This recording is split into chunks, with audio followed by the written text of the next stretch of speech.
How did you sleep?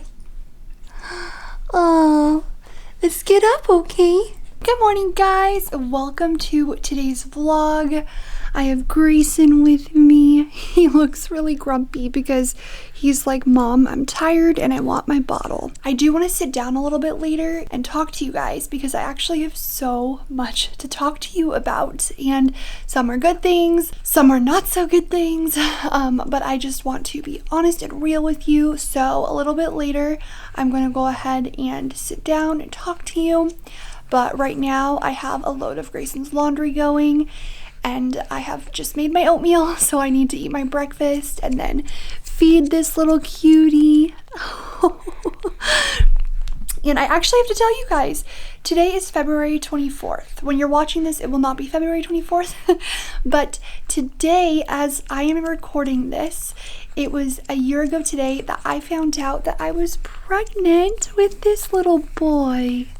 And I remember it like it was literally yesterday. It just feels insane that it's already been a year.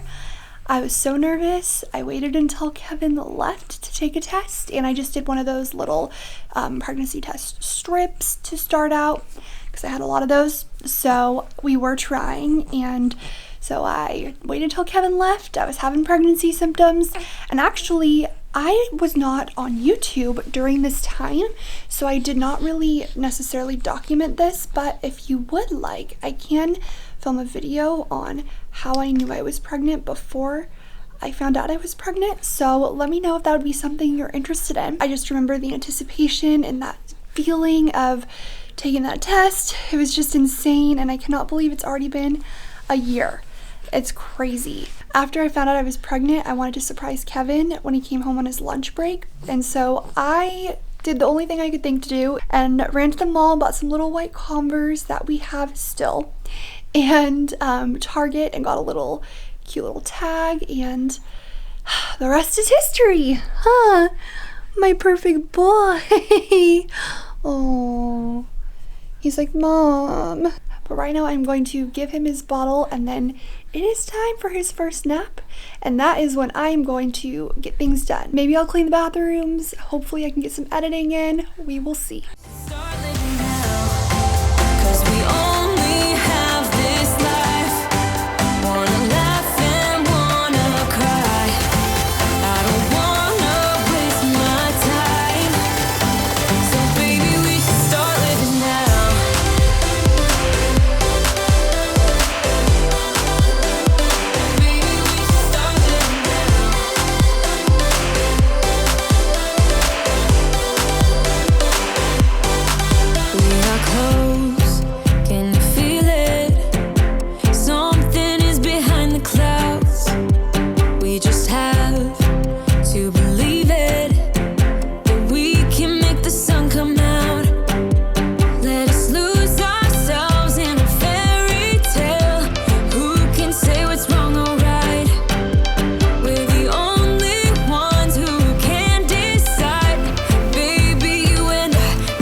Well, that was probably the most productive I have ever been during one of Greyson's naps, and Kevin and I were even able to eat lunch before he woke up, so super excited. And I actually had to come in and wake him up.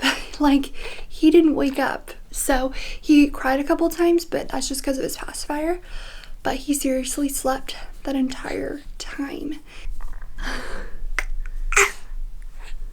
So yeah, so it is now time for his next bottle. Greyson is down for his second nap, and I was gonna feed him his next bottle, but he actually fell asleep in my arms like 20 minutes before he was about to have his next bottle.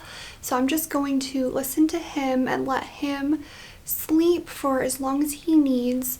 I typically do try to feed him every 2 hours, but there are times where I do it like every 3 hours, just because sometimes he really does need that nap and he's gonna fall asleep mid-bottle anyway. So he may as well get more rest, you know, in his bed or in his bassinet rather than midway through a bottle, and then that totally interrupts the sleep pattern he's in. So anyway, he is napping in our room. I am in his room.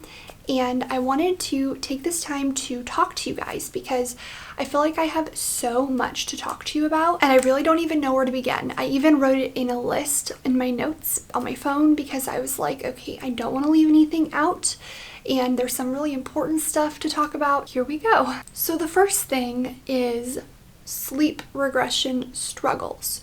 Greyson is officially in that 4-month sleep regression period, and I know some babies don't experience that at all, but it is very clear since he has turned 4 months old, the last few days he has had such a hard time sleeping at night.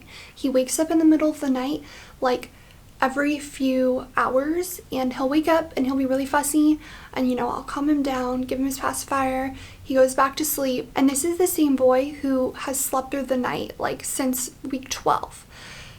So it's kind of difficult for us because we've been so used to him sleeping at night, and now we're kind of like going backwards. It started during the day. I could tell he was fighting his naps, and actually, ironically, I'm talking about how he's in a sleep regression and he's napping right now, and he did take a morning nap, but it's nighttime where it's the worst. But a couple days ago, it was also during the daytime, so that was especially bad. And a couple of nights ago, it was actually Sunday night to Monday, he had a horrible blowout, and it was at like 2 in the morning. It was awful. So he woke up screaming at 2 a.m. and I was trying to console him, calm him down, and I could literally feel he had blown out like through his sleeper. So I had to clean that. I was like, it was so bad. And this is his Halo sleep sack, so literally like it's really thick. This sleep sack, it's thick. It has a lot of layers and it is difficult to blow through it, but he did, and that was 2 in the morning. So 2:30 in the morning, or a little bit, you know, before that, I was spot treating his sleeper and his sleep sack. It was a mess and it was a really long night. And then after that, he was so fussy and it was really hard for him to settle back down and like be able to go back to sleep. So anyway, the next morning was super rough, and Kevin is an angel and he knew I had edited my video, everything was good to go. It literally just needed to like be uploaded and everything needed to be entered. He let me sleep in because he knew the night was so bad, and he uploaded my video for me. And it meant the world. When I woke up and I looked over and I was like, I jumped up. Like, my video isn't gonna go up at 7. And he was like, I already did it. I just wanted you to sleep in because I know you had a long night. Such an angel. It meant the world to me that he did that because I was able to sleep in, and that took that stress off of me for the morning. And then I was able to do my workout a little bit later. But the sleep regression is rough. He is having trouble at night, and that brings me to my next thing is I think it's about time we switch him to his crib at night. I'm having such a hard time with this because, you know, he's our first baby and I just want him to sleep in our room forever. But the reality of it is he actually is getting to be more aware of his surroundings. He's more alert. They say that when they're 4 months old, they are aware of so much more than they were previously, and so that can actually cause them to get disrupted during the middle of the night when they're sleeping in their parents' room. So it's very clear that, you know, I know this is a sleep regression and a lot of babies experience it, so that's not necessarily what's causing him these disruptions, but it is time to move him to his crib. I follow the Taking Care of Babies Instagram, and she was posting tips on switching your baby from, you know, sleeping in the bassinet in your room to their crib. and she was saying that there's 3 things that you need to be doing before you get your baby transitioned to their crib in their own room at night. And she said that the baby needs to take at least 1 nap a day in their crib during the day, so they're familiar with the crib and that surrounding area. She says that you need to do your bedtime routine in the baby's room, and so the baby's more familiar with everything, and that's what we do. We literally get Greyson ready for bed in here, and then we just take him to our room, you know, with the lights off and the hatch turned on. So that's our bedtime routine. And she said the 3rd thing you need to do is you need to play with them in their room, so they are familiar with the area and it's not a foreign place for them. That way, when they are sleeping in here in the middle of the night, if they wake up, they aren't scared because they know where they are and they know they're safe. So she said that those are the 3 things that you should do before you transition your baby to sleeping in their crib at night, and we actually do all 3 of those things. So we definitely think that Greyson will probably have an easier time transitioning because we do all 3 of those things, but it's still going to be so hard for us. It's going to be nerve-wracking, and I know for the first few nights at least, I'm going to be a mess because I'm going to be constantly worried about if he's okay. Right now, he's laying right beside me in his bassinet, and I can bend over, check on him in the middle of the night. I don't even have to get out of bed, and he makes a noise, I'm there. Whereas when he's in his crib, in his room, it's a farther walk for me, and therefore it makes me a little bit more nervous to not be right next to him. But we don't do any feeds in the middle of the night anymore, and he really is showing signs that he is ready to switch to his crib at night. It's really just me that's struggling with the thought of this transition. But after seeing the Taking Care of Baby posts and reading about why she says it is best to switch your baby between 4 and 6 months to their crib, I unfortunately came to the conclusion that he really does need to be transitioned to his crib. I don't think we're going to start this week. We'll probably try to start the transition next week, but we'll just have to see how things go, especially because he's in the middle of a sleep regression, so he's already struggling with sleep, so I don't really want to upset the balance just yet. But within the next month or so, he will definitely be transitioned to his crib. And for any moms struggling with the 4-month sleep regression, you're not alone. But I was reading that it can last like 2 weeks or so, so crossing my fingers it actually lasts less time than that because this is hard. This is so hard. Another struggle we are having right now with Greyson is oatmeal. So I'm actually currently in the process of editing a vlog to go up tomorrow on his first time eating solids, and so I can't wait for you guys to see that. By the time you're watching this video, the solids video will have already been uploaded, so I can talk about it. You can go ahead and watch the video and see how he did with his first time trying oatmeal. The update on that is he is struggling with it. He does not like it. Every time we give it to him, he screams and he screams. So we are really trying to figure out what to do about that because we do not want him to start out on the wrong foot, you know, hating one food and then that transferring to other foods. I don't know how that works, but I'm pretty sure if he's adverse to one, he'll probably be adverse to several. So we really want to get him to like oatmeal. I know there's a chance he just may not like it and he may never like it, but I am just crossing my fingers that we can get him to like it. Right now, I think he's unsure of it because of the spoon. That's like a foreign object. He's never used a spoon before. He's just used to bottles. So that's one thing that's tricky for him. Another thing is the texture of the oatmeal is kind of weird. So I feel like for him, that's off-putting too. But I don't know. I think we're just going to have to keep working at it and letting him take his time with it. We're definitely not going to be forcing him to eat it right now because I know that he's only 4 months old and he might not be totally ready for it yet. The only reason we are starting it is because his doctor did suggest that we do. So you're going by what his doctor has suggested, but otherwise we're just going to keep trying at it and give him time to adjust and be patient with him because I can tell that he's so unsure of what's going on. He has no idea how to open his mouth for it. He has no idea how he's supposed to eat it. So we're working through that. But that is the oatmeal update. And on to the more serious updates. Recently, I have been struggling really badly. I look like I'm fine. I look happy. I don't look like I'm sad or stressed in my videos. But the truth is, I am struggling so badly right now.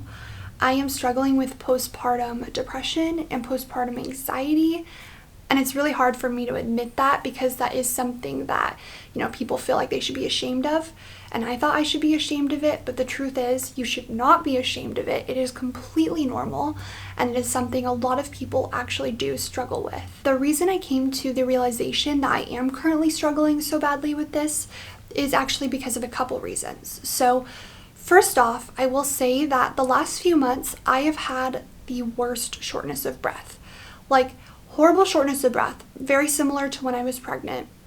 I am not pregnant, but very similar to that. I have been a mess. Like, it's so hard to breathe, and it sends me into like a little bit of a panic because it triggers my anxiety.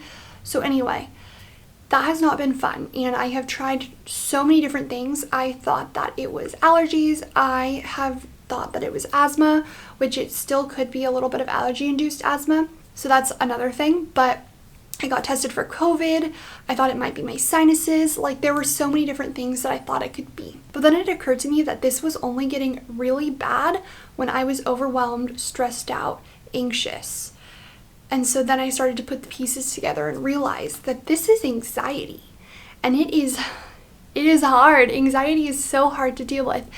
But it is definitely anxiety. Something worse than that is another reason I knew something was off was I was starting to have what I found out are called intrusive thoughts.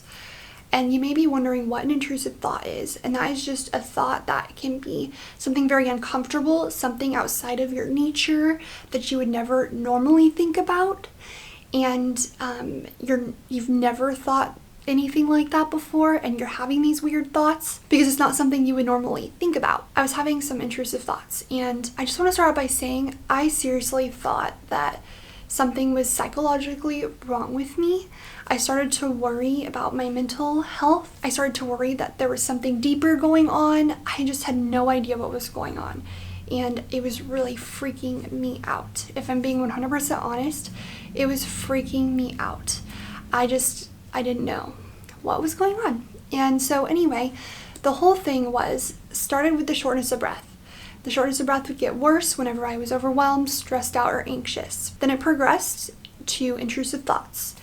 And these thoughts can be something as crazy as what's going to happen if my baby falls off the changing table, or thoughts that you normally don't want to have because you never want to imagine your baby hurt or anything like that, but you can't get these thoughts out of your head. They're eating you up inside. And so I was having those thoughts, and it was really difficult because I just wanted to get them out of my head. I just wanted to be happy. I didn't understand what the heck was going on or why I was thinking these things, because the thoughts were making me more anxious. So for about a week, I kept these thoughts to myself. I Googled it, and I did discover that this is actually very common with postpartum depression and postpartum anxiety.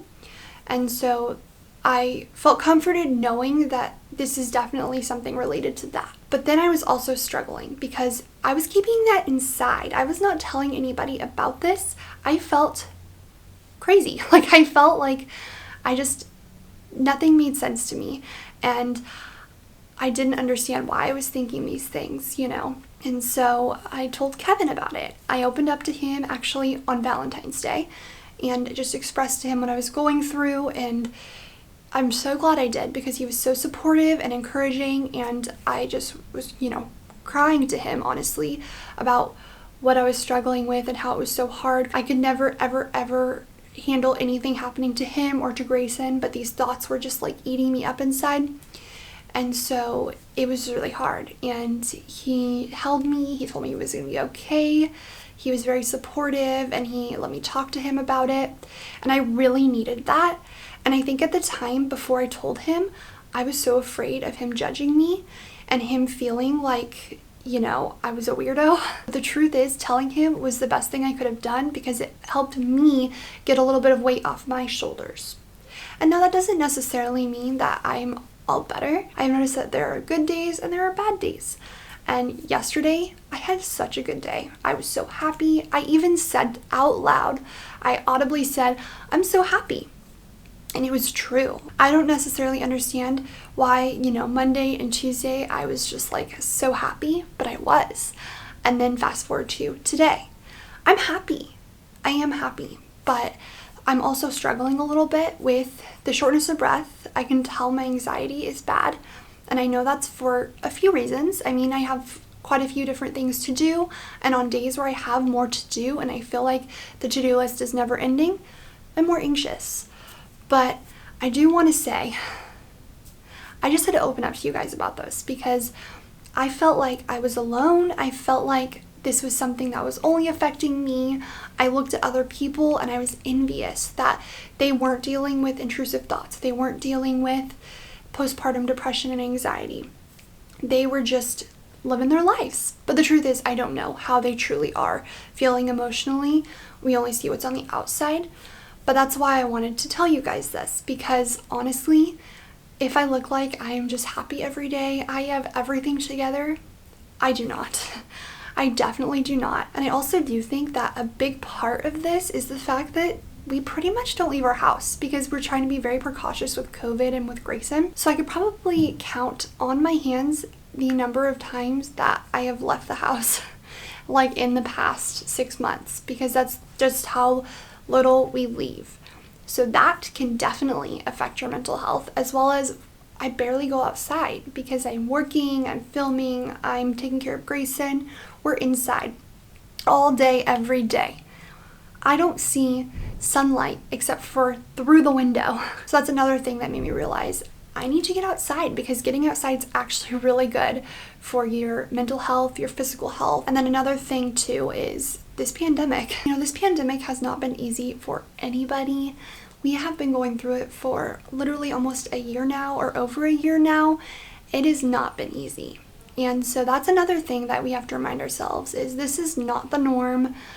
Everything that we are experiencing is like magnified because, we are dealing with the stresses of, being in a global pandemic and everything on top of it. Once I started thinking about all of those things combined, it started to really make sense why I have been struggling so badly, why I was okay, and then why one day I was not okay. And I also want to add that something that has brought me so much more peace and has helped me so much during this time that I've been really struggling is reading my Bible, praying, and doing my devotionals. So I actually have made it a habit now of doing that every single morning. I could tell that I was lacking in that. I was not praying as much as I used to prior to Greyson being born. I was not reading my Bible as often as I should. And I was not doing any devotionals of any kind.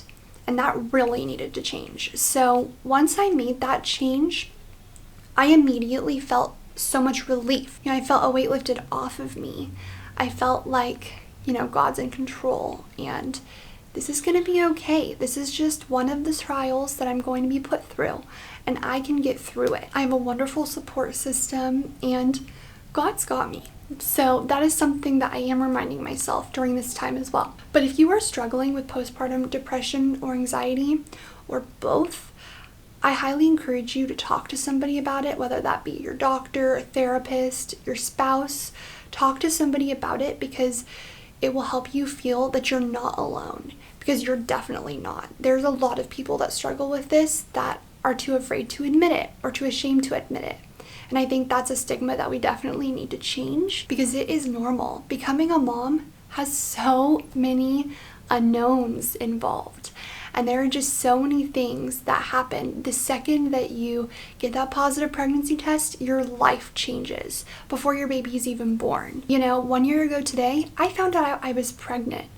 I found out we were going to have a little boy or girl, and my world changed forever in the best possible way. But that doesn't mean that there aren't hard days. So I just really wanted to talk about that because I want moms who are experiencing this to know they are not alone. And the best thing you can do for yourself is talk to someone about it. Open up to someone, because you will see that people love you, they support you, they want the best for you. And the best thing you can do for you is to take care of yourself. Not just your baby, but yourself too. And the other thing that really, really helps my mental health, exercise. Exercising in the morning, doing those morning workouts. Some days I do not want to do them. And that's just because I'm human. And the thought of doing cardio at 6 in the morning does not excite me because I am not a cardio fan. But the truth is, after I do those workouts, I just feel so proud. I feel energized. I feel happy because it does release endorphins. I really do love those workouts for that reason. And not only that, the person who does the workout program is so inspirational. I definitely need that. So I am very thankful for exercise. I have someone with me now. And with that, it is time for his next bottle and then some playtime. Hi, bud. Okay, I thought before I wrap up the vlog, he will play a little bit more. Because I know you guys love some cute Greyson content. Look how much he drools. This is crazy. He loves his Love Every mat. Oh, and this isn't Love Every. It's Skip Hop, but it works. Let's do some tummy time. Go, bud, go. Okay, ready? Boop! There we go. Good job. You're so big. Wow, look how big you are. Yeah. Look how big you are.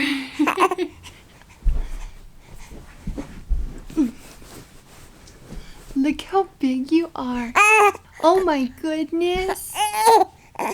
You're so big.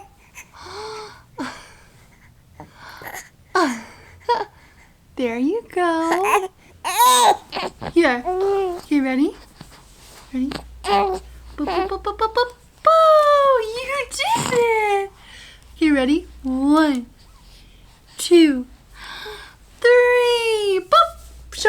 Show me what you can do. Good job. Okay. Pop, pop up. There you go. Yeah. You're so big. Boop. Let's try sitting up. Can we try sitting up by yourself? You ready? Sit up. Good job, baby. Ready? Sit up. Ready? Sit up. Good job, Greyson. That's so good. Okay, look at you. You're barely hanging on. You are so strong. You're so strong. I'm so proud of you. I'm so proud of you. Okay, you did a good job. I'm gonna go ahead and wrap up the vlog here because Greyson is soaked and I definitely need to change him. I'll probably just put him in a sleeper, get him sort of ready for bed. But I really hope you guys enjoyed watching today's vlog, and I hope you enjoyed our little sit down talk earlier. I enjoyed doing those, so I hope you guys enjoy watching them. Let me know if you do want to see more of those in the future because I would be happy to do more. And if you did enjoy watching, I would really appreciate if you left a like and a comment down below. And to see more videos like this one related to motherhood, be sure to subscribe. Greyson says bye too. So see you next time. Even if the sky is